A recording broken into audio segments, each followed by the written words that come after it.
Hello friend, this is Sonal. Welcome you all to BPSC study point. आज से हमारा एक नया सीरीज स्टार्ट हो रहा है। यहाँ पर हम लोग बीपीएससी के प्रीवियस ईयर में जितने भी क्वेश्चंस पूछे गए हैं एक एक करके उन सारे को डिस्कस करेंगे, ठीक है। और हम लोग ऐसा करेंगे कि सब्जेक्ट वाइज अलग अलग उसे सब्जेक्ट वाइज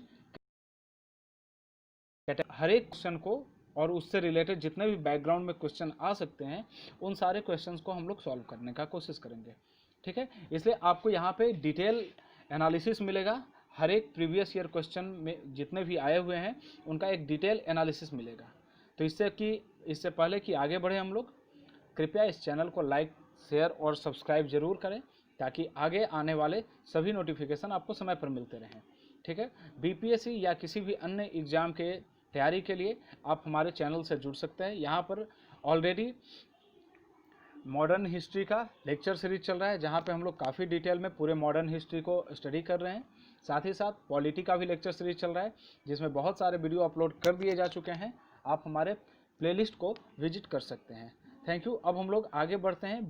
बीपीएससी के प्रीवियस ईयर में कौन कौन से क्वेश्चन पूछे गए हैं मॉडर्न इंडिया से, वो हम लोग देखते हैं एक एक करके। मॉडर्न इंडिया के बाद मध्यकालीन भारत, उसके बाद प्राचीन भारत, फिर हम लोग पॉलिटी, ये सब हर एक सब्जेक्ट का हम लोग एक एक करके देख लेंगे, ठीक है। चलिए बिना देर किए हुए हम लोग शुरू करते हैं।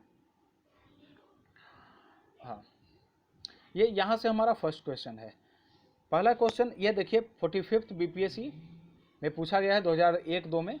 पहला क्वेश्चन है कि पुर्तगाली उपनिवेश का प्रथम वायसराय भारत में कौन था? तो इसका आंसर होगा अल्मीरा। इसका आंसर क्या होगा? अल्मीरा। देखिए, आपको पता है कि 1498 ईस्वी में वास्को डी गामा भारत आया था, ठीक है। लेकिन भारत आने के बाद तुरंत बाद नहीं, बल्कि 1505 में पहली बार पुर्तगाल का गवर्नर नियुक्त किया गया। पुर्तगाल के एक गवर्नर को नियुक्त किया गया जिसे वायसराय कहते हैं भारत के लिए। और वो पहला गवर्नर कौन था? तो अल्मीरा था। कब में आया? 1505 ईस्वी में ये आया था। इसके समय एक ब्लू वाटर पॉलिसी चली थी। यह भी काफ़ी पूछा जाता है, ब्लू वाटर पॉलिसी किससे संबंधित है? तो पुर्तगालियों से संबंधित है। इसका मतलब था कि पूरे जो ये भारत एरिया है और यहाँ पे पूरा हिंद महासागर का ये जो एरिया है, इस पूरे एरिया पे कंट्रोल करना ही इसका मुख्य काम था इस ब्लू वाटर पॉलिसी के तहत, ठीक है। उसके बाद में एक कार्टेज सिस्टम भी आया था। कार्टेज का मतलब होता है कि हिंद महासागर के 3 ट्रांजिट पॉइंट थे। एक यहाँ पे फारस की खाड़ी, एक मलक्का स्ट्रेट यहाँ पे, और ये अपना भारत वाला एरिया। ये 3 ट्रांजिट पॉइंट पर अगर किसी यूरोपियन जहाज को या किसी भी जहाज को पार करना है, चाहे भारतीय जहाज ही क्यों ना हो, उनको लाइसेंस लेना पड़ता था। इसे कार्टेज पॉलिसी भी कहते हैं, ठीक है। ये सारी चीज़ें, ये अल्मीडा आया। सबसे पहला गवर्नर पुर्तगाल का कौन था? अल्मीडा। इसे भेजा गया था कि जाइए आप भारत में पुर्तगाली वर्चस्व को स्थापित कीजिए, लेकिन ये पूर्ण रूप से कर नहीं पाया। और इसके बाद दूसरा गवर्नर कौन आया था? अल्बुकर्क। दूसरा गवर्नर का नाम क्या था? अल्बुकर्क। और अल्बुकर्क को वास्तविक संस्थापक माना जाता है पुर्तगाली उपनिवेश का, पुर्तगाल का भारत में, ठीक है। ये चीज़ समझ में आ गया? यहाँ पे दिया हुआ देखिए, भारत में प्रथम पुर्तगाली वायसराय के रूप में फ्रांसिस्को डी अल्मीरा 1505 से 1509 तक रहा था। ये 1505 में भारत पहुंचा, 1509 में अल्मीरा। इस समय इन्होंने तुर्की, गुजरात, ठीक है ना, और मिस्र, ये तीनों के संयुक्त सेना से 1509 में ये हार भी गए थे। 1508 में ये हार गए थे और 1509 में दोबारा ये उनको हराए थे, संयुक्त सेना को। तो इनकी एक ये अचीवमेंट है कि तुर्की, गुजरात और मिस्र के संयुक्त सेना को इन्होंने हराया था, ठीक है। और पुर्तगालियों का हिंद महासागर पर पूरा का पूरा कंट्रोल हो गया था। चलिए, इतना समझ में आ गया, इतना हम लोग कवर कर लिया। अब सेकंड क्वेश्चन में आते हैं। सेकंड में दिया गया है कि निम्नलिखित अंग्रेज में से किसे जहांगीर ने खान की उपाधि से सम्मानित किया था? तो देखिए, 1608 ईस्वी में हॉकिंस आता है। इससे पहले 1600 ईस्वी में ईस्ट इंडिया कंपनी को 31 दिसंबर 1600 को ईस्ट इंडिया कंपनी को पूर्व से व्यापार करने के लिए अधिकार पत्र दे दिया जाता है। लेकिन वो लगभग 6 साल तक भारत में कोई इंटरेस्ट नहीं लेता, वो इंडोनेशिया में इंटरेस्ट लेते हैं वो कंपनी।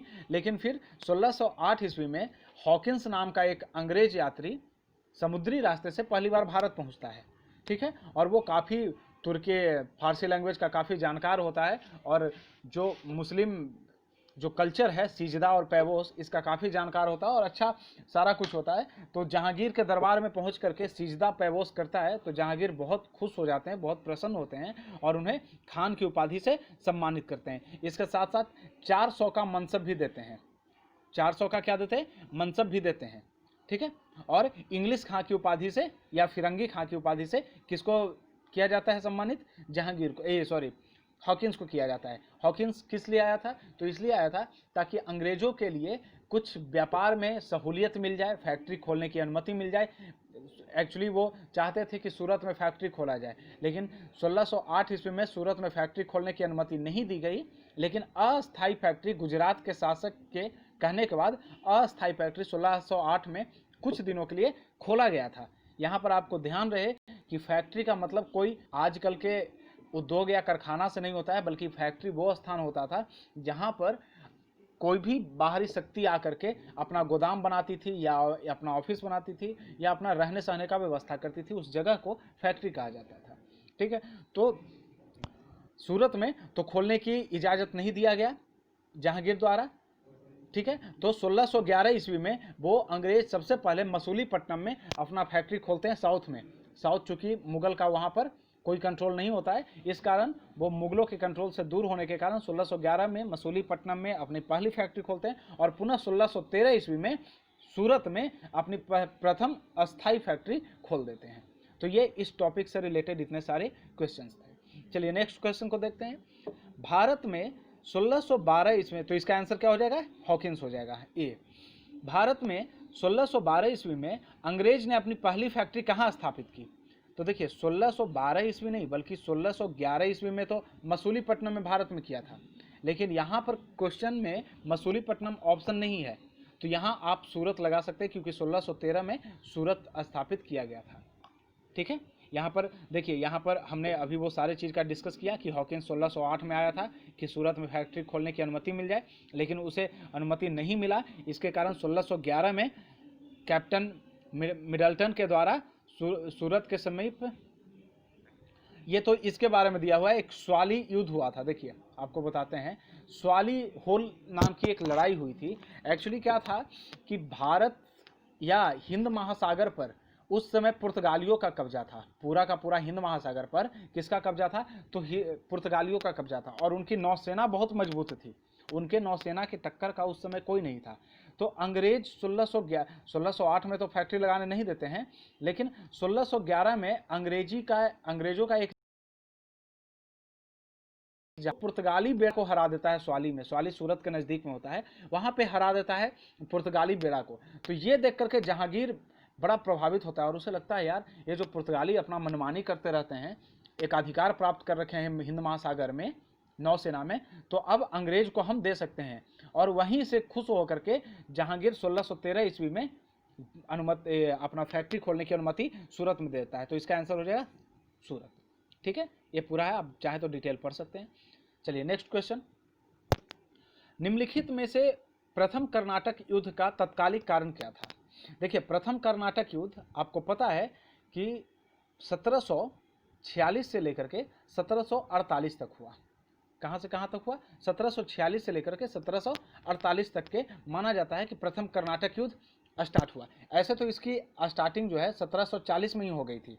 1740 में क्यों हुआ था, क्योंकि 1740 में यूरोप में ऑस्ट्रिया का युद्ध हुआ था। ऑस्ट्रिया एक जगह है, ऑस्ट्रिया में उत्तराधिकार के लिए युद्ध हुआ था। हम अपने लेक्चर में इन सारे चीज़ों, जितने भी क्वेश्चन को डिस्कस कर रहे हैं, सारा क्वेश्चन हमारे लेक्चर में आपको मिल जाएगा और काफ़ी कॉन्सेप्ट से, ठीक है। तो 1740 में मुख्य रूप से ऑस्ट्रिया के युद्ध के कारण भारत में भी अंग्रेज और फ्रांसीसी लोग थे, वो आपस में लड़ने लगे। लेकिन इसका तात्कालिक कारण वो नहीं था। एक कारण ऑस्ट्रिया का युद्ध तो जरूर था, लेकिन इसका तात्कालिक कारण हमने बताया था अपने लेक्चर में, अगर आप देखे होंगे तो, कि अंग्रेजी सेना द्वारा फ्रांसीसी के जहाज़ों का अधिग्रहण कर लिया जाता है। अंग्रेजी का जो कैप्टन होता है वो फ्रांसीसी जहाज़ों पर कब्जा कर लेता है और यहाँ से ये तात्कालिक कारण बनता है प्रथम कर्नाटक युद्ध का। तो इसका आंसर क्या हो जाएगा, डी हो जाएगा। इसका आंसर क्या हो जाएगा, डी हो जाएगा। बाकी आप डिटेल देख सकते हैं यहीं पर। वो फिर फ्रांसीसी लोग इसके पास में गए थे, कर्नाटक के नवाब, क्योंकि जो ये जगह है ये मैसूर के पास इधर पौंडीचेरी इधर में किया था, उन्होंने अटैक किया था। तो ये जो जगह है वो कर्नाटक के आसपास में आता है, कर्नाटक के एरिया में आता था।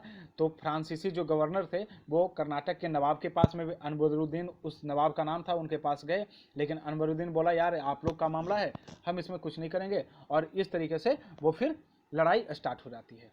ठीक है, और ये यहाँ पे आप ध्यान रखिएगा कि प्रथम कर्नाटक युद्ध, ये कर्नाटक युद्ध नाम भले है लेकिन ये कर्नाटक युद्ध किनके किनके बीच लड़ा गया है, तो इंग्लिश, ब्रिटिशर्स और फ्रेंच। और बैकग्राउंड में आप देखेंगे कि कर्नाटक रोल प्ले करता है।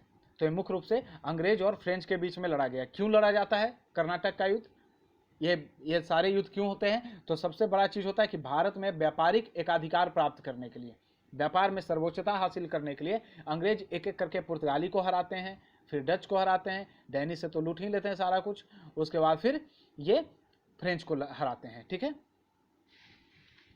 चलिए, और एक चीज और यहाँ पर ध्यान रखना है कि प्रथम कर्नाटक युद्ध का अंत होता है 1748 ईस्वी में, और इसका अंत एक्सला-सैपल की संधि से होता है, एक्सला-सैपल संधि के से होता है।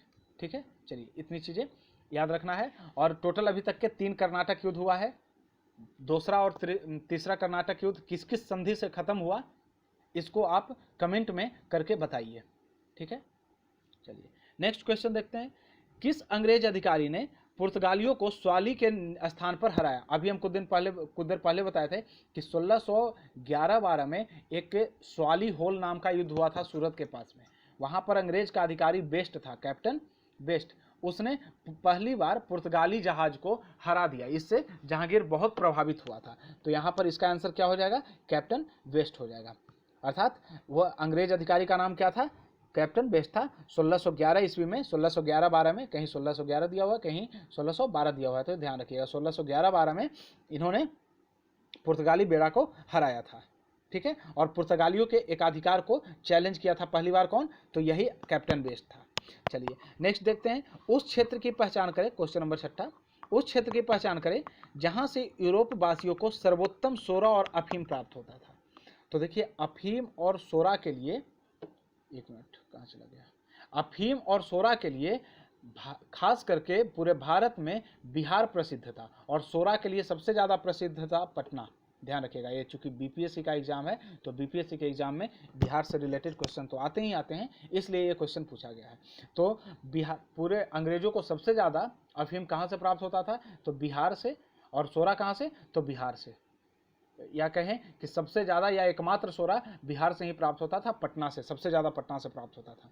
तो इस क्वेश्चन का आंसर आपको मिल गया होगा। ठीक है, उसके अलावा सिल्क जो है वो सिल्क बंगाल से प्राप्त होता था, कॉटन सूरत से प्राप्त होता था। ये सब थोड़ा बहुत ध्यान रखिएगा, हमने अपने लेक्चर सीरीज में सारा डिटेल में बताया कि कौन सा सामान कहाँ से किसे प्राप्त होता था। ठीक है, नेक्स्ट क्वेश्चन देखते हैं हम लोग।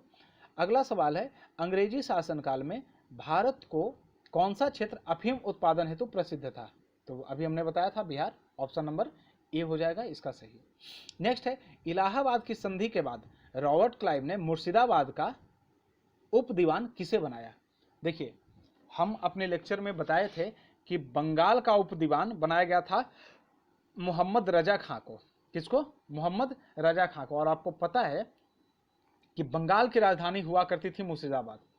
बंगाल की राजधानी क्या हुआ करती थी, मुर्शिदाबाद। तो यहाँ पे कंफ्यूज नहीं होना है, मुर्शिदाबाद कहने का मतलब है बंगाल। तो इसका आंसर क्या हो जाएगा, तो मोहम्मद रजा खां। आइए थोड़ा सा इलाहाबाद की संधि के ऊपर चर्चा कर लेते हैं, क्योंकि इससे सवाल हमेशा पूछते रहता है।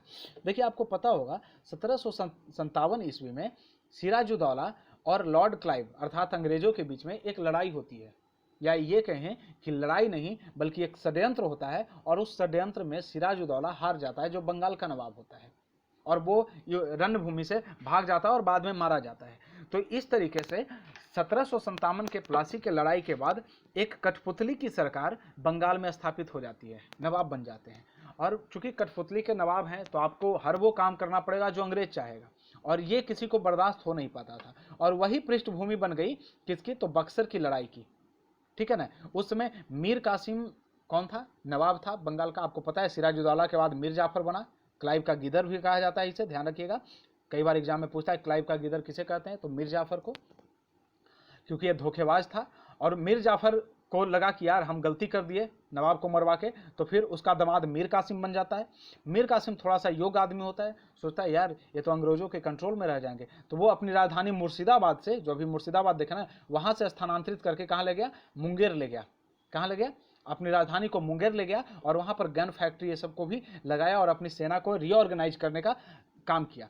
लेकिन अंग्रेजों के दिमाग में ये खटक रहा था, तो अंग्रेजों, और इसके साथ साथ इन्होंने क्या किया कि जो अंग्रेज फ्री ट्रेड करते थे, मतलब कंपनी तो फ्री टैक्स फ्री ट्रेड कर ही रही थी, साथ साथ अंग्रेज के इंडिविजुअल व्यक्ति भी फ्री ट्रेड कर रहे थे, तो ये बोला कि भाई टैक्स देना पड़ेगा आपको 9% का। कौन बोला, मीर कासिम। लेकिन अंग्रेज बोले कि ये तो बेइज्जती की बात है हमारी, हम टैक्स नहीं देंगे। तो क्या किया, बोला कि जब आप टैक्स नहीं देंगे तो हम बंगाल के किसी भी व्यक्ति से टैक्स नहीं लेंगे, और पूरे व्यक्ति को टैक्स फ्री कर दिया। अब इसमें भी अंग्रेजों को दिक्कत हो गया।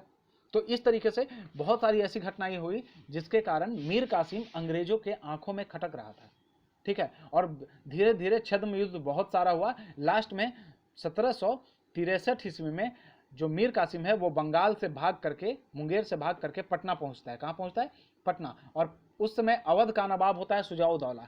सुजाउद्दौला के साथ में मिल करके, और वहीं पर अली गौहर या शाह आलम द्वितीय कह सकते हैं, दिल्ली का जो सम्राट है, मुगल सम्राट, वो भी अवध में शरणार्थी के रूप में रहता है। तो ये तीनों आपस में मिल करके अंग्रेजों के विरुद्ध एक अभियान, एक लड़ाई लड़ते हैं।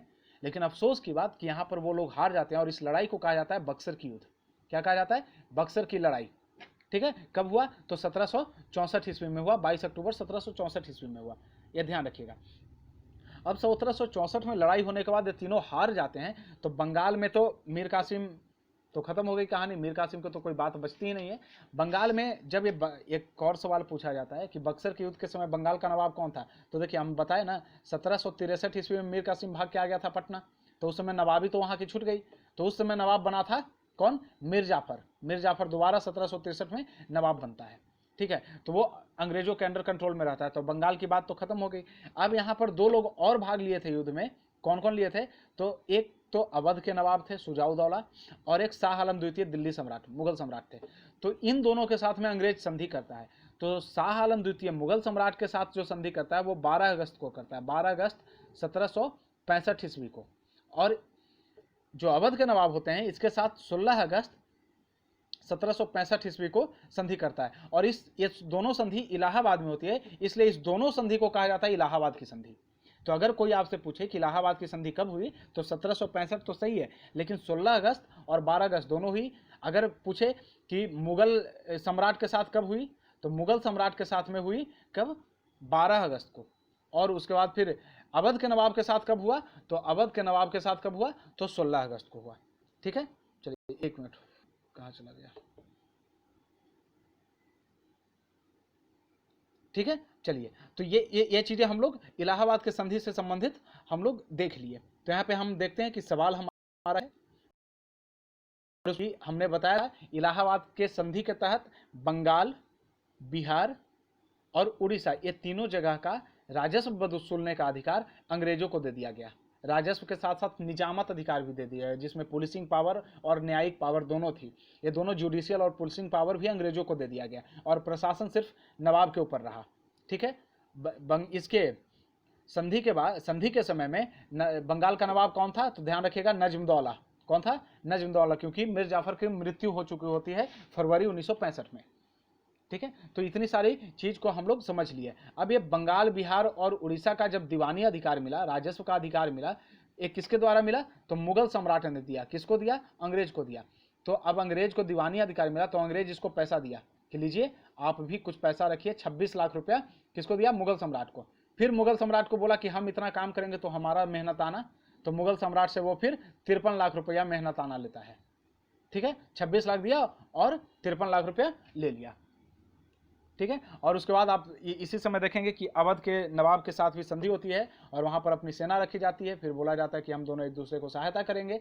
इसके साथ अवध से इलाहाबाद और कड़ा लेकर के किसे दे दिया जाता है, मुगल सम्राट शाह आलम द्वितीय को दे दिया जाता है कि लीजिए आप ये आपके अंदर कंट्रोल में रहेगा। तो ये सारा चीज इलाहाबाद के संधि के बारे में हमने देख लिया। अब देख लेते हैं क्वेश्चन क्या है।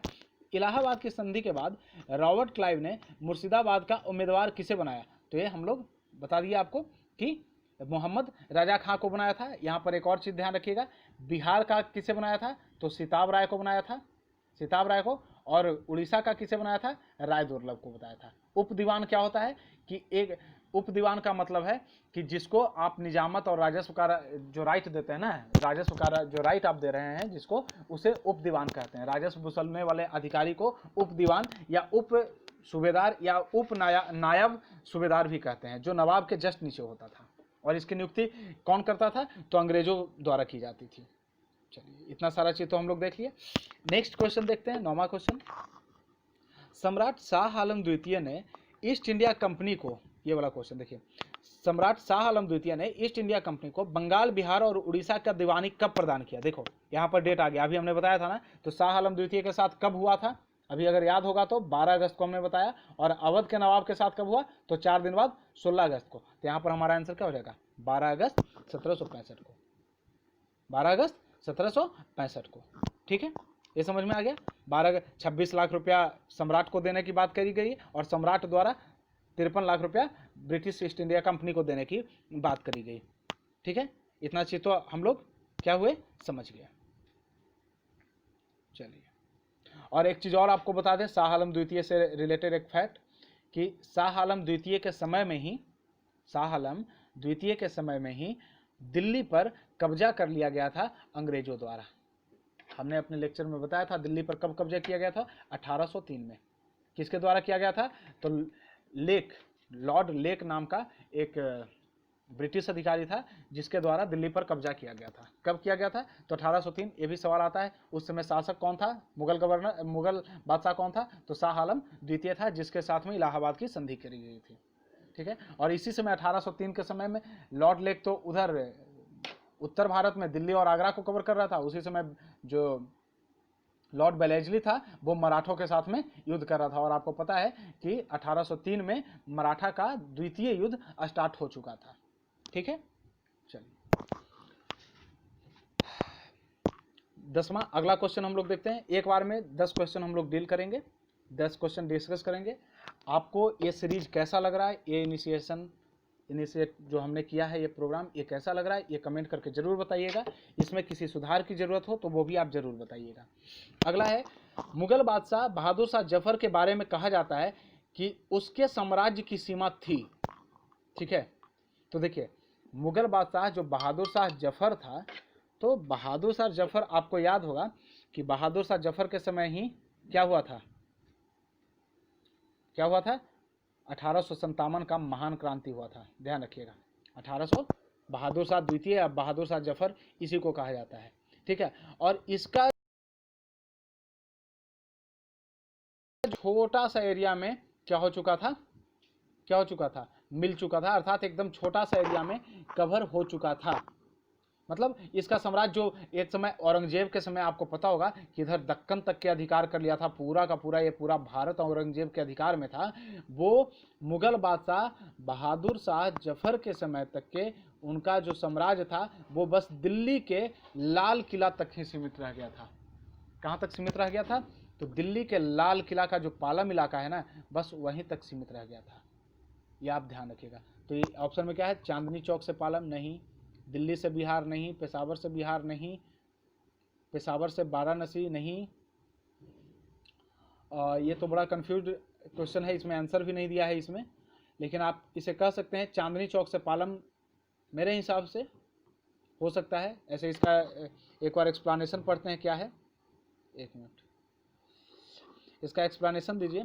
देखिए, बहादुर शाह जफर के बारे में नहीं बल्कि मुगल बादशाह शाह आलम द्वितीय के बारे में फारसी भाषा में यह कहावत प्रसिद्ध थी कि सल्तनत ए शाह आलम आज दिल्ली था पालम, अर्थात शाह आलम के काल में मुगल साम्राज्य सिकुड़ते सिकुड़ते दिल्ली के लाल किला से पालम तक रह गया। बिहार लोक सेवा आयोग ने इस अच्छा, देखिए एक्चुअली क्या था ना कि ये जो स्लोगन था वो शाह आलम द्वितीय के समय, मतलब आपको पता है कि शाह आलम द्वितीय के समय में दिल्ली पे अधिकार कर लिया था 1803 ईस्वी में, अंग्रेज द्वारा अधिकार कर लिया गया था।